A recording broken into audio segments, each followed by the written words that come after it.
कांग्रेस सांसद प्रियंका गांधी वाड्रा ने अपने भाई और पार्टी के सांसद राहुल गांधी का बचाव किया। सेना पर लेकर टिप्पणी सुप्रीम कोर्ट ने कल राहुल गांधी को फटकारती बयान पर दिया। प्रियंका ने भी ये तय नहीं कर सकते। प्रियंका ने कहा कि एक सच्चा भारतीय कौन?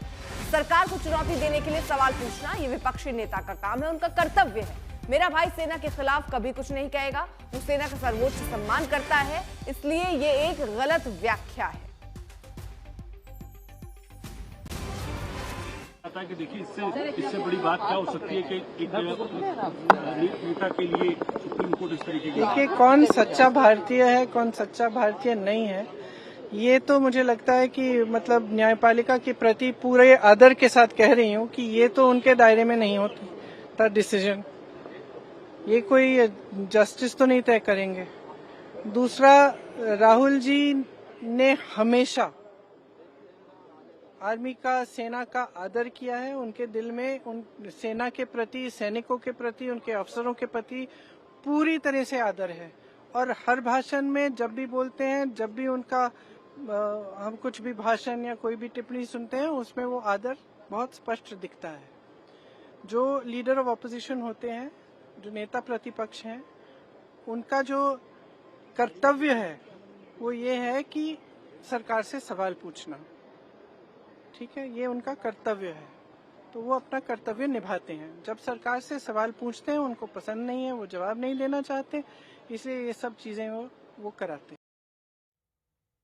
राहुल गौतम हमारे सहयोगी इस वक्त जुड़ चुके हैं। राहुल, प्रियंका ये तो बता रही हैं कि क्या कोर्ट को कहना चाहिए, ये उनके दायरे में आता है या नहीं आता, लेकिन वो ये भी नहीं बताती, क्योंकि कोर्ट ये कह रहा है कि अगर आप विपक्ष में हैं, आप संसद में सवाल पूछिए, आप ऐसे ही पूछिए कि चीन कितना अंदर घुस गया।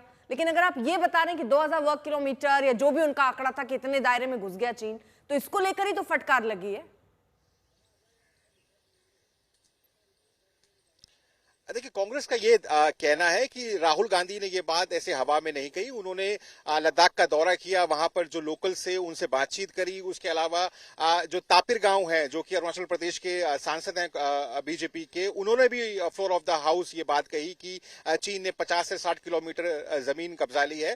तो कुल मिलाकर उनका ये कहना है कि आप ऐसा नहीं एक्सपेक्ट कर सकते कि हर बारी विपक्षी सांसद डॉक्यूमेंट्री एविडेंस लेकर आए पहले और उसके बाद सवाल पूछे। ये कर्तव्य है राहुल गांधी का, क्योंकि वो नेता विपक्ष है लोकसभा के अंदर, कि वो सवाल पूछे, मुश्किल सवाल पूछे सत्ता पक्ष से।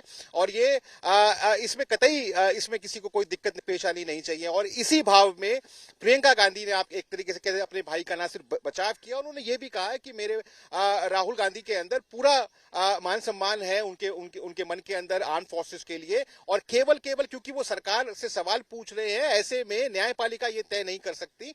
उन्होंने ये राइडर भी इस्तेमाल किया कि मैं पूरे आदर के साथ ये कह रही हूं कि न्यायपालिका ये सवाल नहीं पूछ सकती कि कौन भारतीय है और कौन भारतीय नहीं है। तो कुल मिलाकर जो कांग्रेस है वो बहुत ज्यादा मुखर है। उनका ये कहना है कि जो ये ऑब्जर्वेशंस, और ये मात्र ऑब्जर्वेशंस है, ये ऑर्डर का पार्ट नहीं है। कांग्रेस का ये आर्ग्यूमेंट है। और इन ऑब्जर्वेशन से जाहिर है एक नैरेटिव क्रिएट होता है कि राहुल गांधी कुछ ऐसा कर रहे हैं जो कि एंटी नेशनल है, जबकि ऐसा कतई नहीं है। वो लीडर ऑफ ऑपोजिशन है, वो मात्र सवाल पूछ रहे हैं। सवाल भी वो ऐसे पूछ रहे हैं जो कि ऑलरेडी पब्लिक डोमेन के अंदर हैं, लेकिन वो एविडेंस लेकर आएंगे। जाहिर है विपक्ष के पास ब्यूरोक्रेसी का एक्सेस नहीं है, ब्यूरोक्रेसी सरकार के पास है। ऐसे में विपक्ष से ये मांग करना या ये आशा करना कि वो हर चीज का सवाल पूछने से पहले एविडेंस लेकर आएगा, ये कतई ठीक नहीं है। तो आप ये कह सकते हैं कि जो कांग्रेस पार्टी है वो बिल्कुल बैकफुट पे नहीं है। पूरी की पूरी पार्टी राहुल गांधी के साथ में खड़ी, और उनका ये साफ तौर पर कहना है कि ये जो ऑब्जर्वेशन है सुप्रीम कोर्ट की, ये गलत प्रेसिडेंट सेट करती हैं, गलत नैरेटिव सेट करती हैं। और जैसे प्रियंका गांधी ने खुद कहा कि न्यायपालिका ये तय नहीं करेंगी कि कौन एंटी नेशनल है या कौन पेट्रियोटिक है या कौन सवाल पूछा जाना चाहिए। नेता विपक्ष का ये सवाल की ये जिम्मेदारी है, ये जवाबदेही है कि वो सत्ता पक्ष से मुश्किल सवाल करे, और इसको लेकर किसी को भी कोई और मतलब नहीं निकालना चाहिए। जी, बहुत बहुत शुक्रिया राहुल तमाम जानकारी के लिए।